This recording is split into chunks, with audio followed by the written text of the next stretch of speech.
Welcome to the WMMA Math Podcast here on WombatSports.com. I am Mark the Q. I am your host.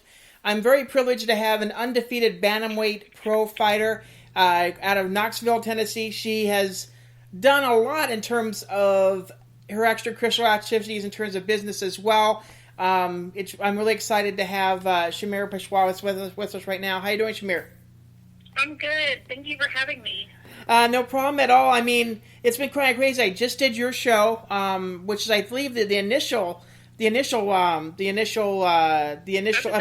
of the show. So it was pretty fun. I'll have to say that definitely having worked the past couple of weeks to update results from all across the planet helped a little bit in terms of the trivia, But yeah, I mean, it was a lot of fun to be able to hang out with you and a couple of the amateur guy fighters out there as well. I mean, how's it been for you?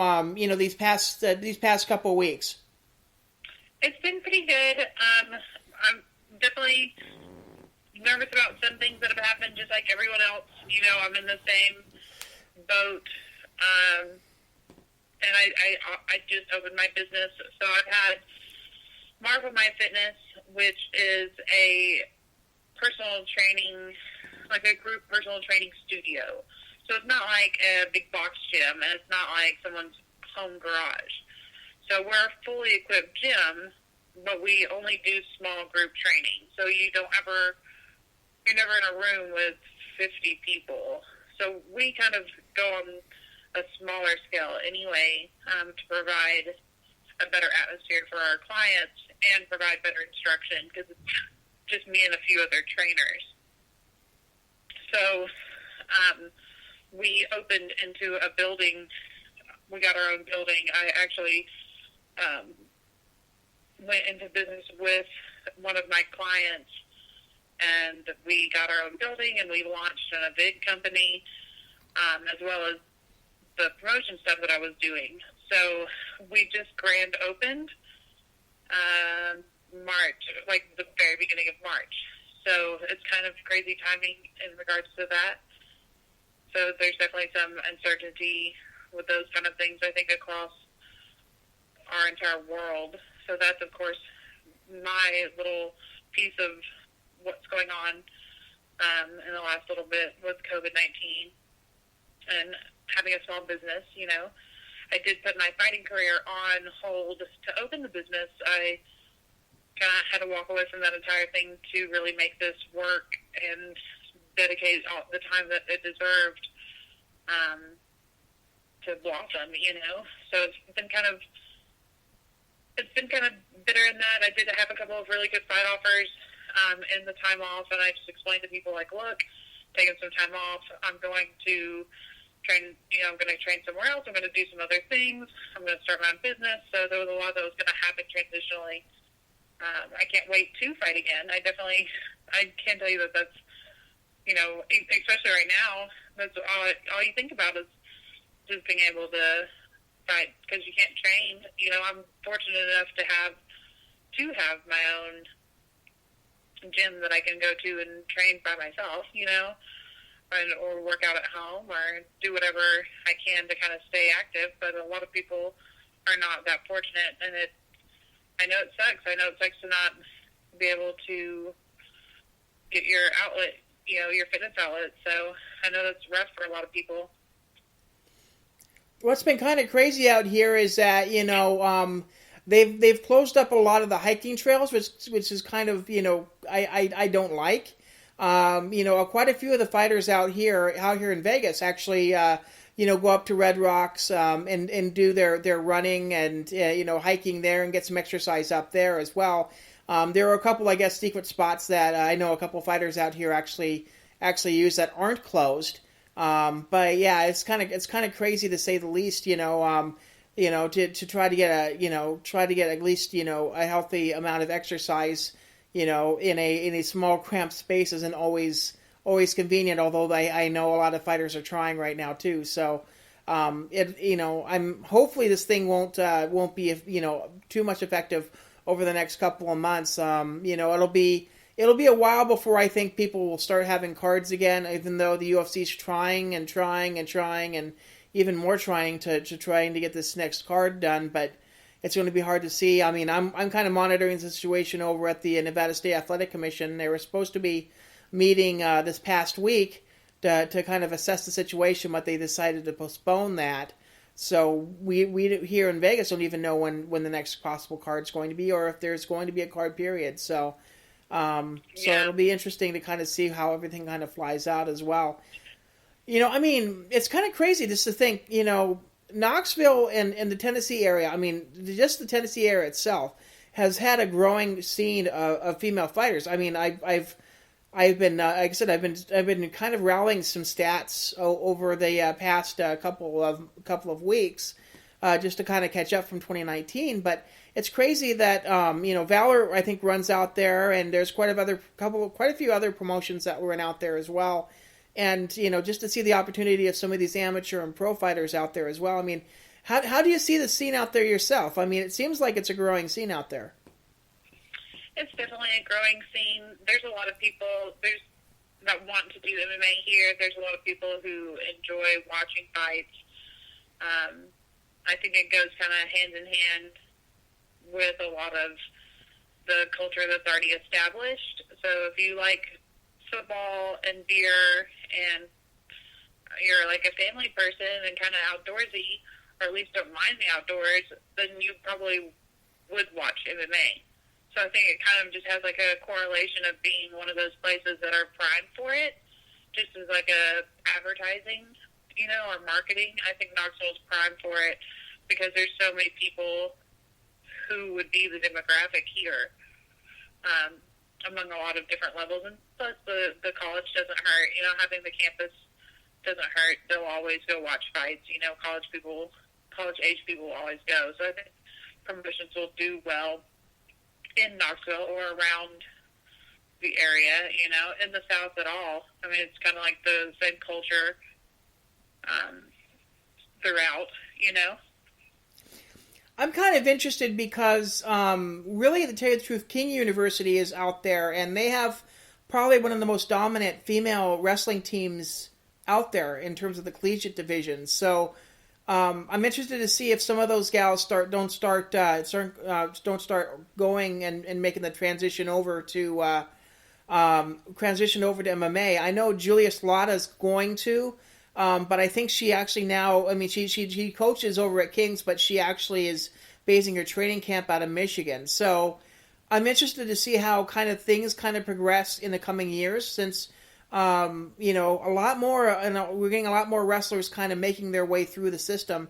And like I said, King happens to be one of the best universities there, and it's relatively close to Knoxville. So it's kind of interesting, to say the least, to see what kind of happens in the next couple of years in terms of that. And I'm kind of predicting that right now, the fact that that wrestling is going to be basically the biggest base that we're going to have in terms of MMA in the coming years, because a lot of these girls are going through the college system and wanting to make the transition over to mixed martial arts. So it'll be interesting to see how that'll affect you guys out there in Tennessee. I'm super excited for more wrestlers. I have said for years, I am excited for women's martial arts and combat sports in general in 5 to 10 years. Because that's when we're going to have these lifelong athletes that are going to be able to take the sport further and further and further. I love watching the sport. I love doing the sport. There's not really anything that I don't like about the sport or wouldn't trade or sacrifice for. That's just me. Wrestling, if I would have had the chance to wrestle in like a high school or college setting, I totally would have. I 100% would have. I think it does everyone a lot of good. People will be like, well, what could I do to help my daughter, like, get her into wrestling? One of my clients, her daughter does wrestling, and she did, kids MMA too. It's like she likes doing it. I'm a big proponent for letting kids wrestle and learn how to use their body. I think it helps them mentally and physically be able to work out different problems that arise from being a little kid or being a person in general, So I think it's great for more wrestlers to be folded into the system.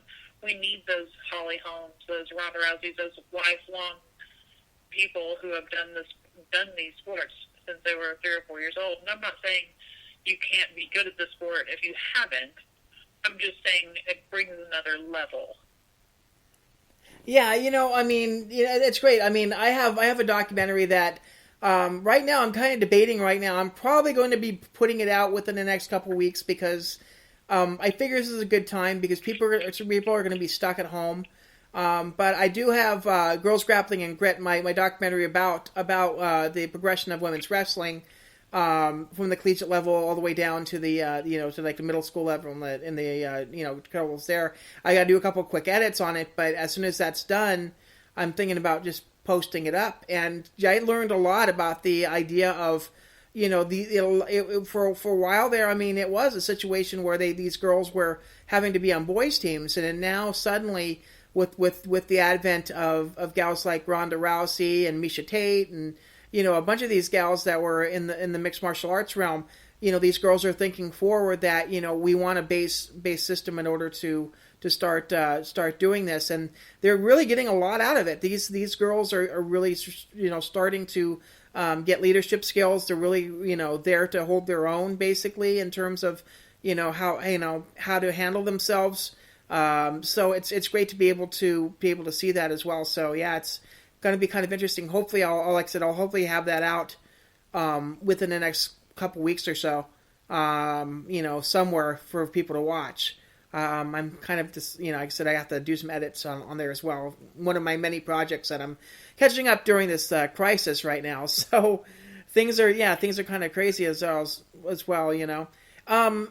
Interesting thing about you though. You were coming off back-to-back losses in amateur, and then now you're coming, as a pro, you have back-to-back wins. I mean, how was it for you? I mean, usually a lot of people go from going amateur to going pro off of a win. How was it for you to kind of get that first pro win and kind of break that back-to-back losing streak? The first loss in that streak, I know this is going to sound cliche, but I'm just going to be honest. I didn't feel like I lost. You know what I'm saying? Oh, I'm sorry. No, that was the Bristol fight. That's the second fight. I shouldn't have said the first one. Like the one before I went pro. I didn't feel bad about. I felt really good. I was able to slow a lot of things down during the fight. I was able to, I don't know, I just didn't feel like I did anything that I would have to change so drastically that I couldn't go pro, if that makes sense. Like, I knew where I had messed up, and I knew what I needed to fix, or what I at least needed to improve. You're never going to fix it, but you can always improve. But the improvement wasn't going to be such a large jump to getting a pro fight, I felt really good about myself at that time because of a lot that was going on. So I was ready to just kind of go pro. Yeah, you had that kind of that mindset where you were like, I'm ready for this. I'm ready for that next step. So I can understand that. It was a situation where maybe you might not agree with the judges, but in the back of your mind, you're like, yeah, I'm ready to go. Yeah, and the fight was great. I'm not taking anything away from her. I think if I watch it, some days when I watch it, I feel like she won. Some days when I watch it, I feel like I won. I would fight her again. She's a lovely young woman, a great fighter. You know what I'm saying? I'm not saying anything about that. So in the series of events, why it's kind of a weird series of events is the fight that I'm referencing is Julianne Moore. So she has, even if you watch any of her amateur stuff, her footwork is very boxer. She's a good fighter, a lot more than what she's represented. I don't think she has very many fights, so she's a good fighter. And she had wanted to fight me. I was like, sure, I can get a fight. So I fought her.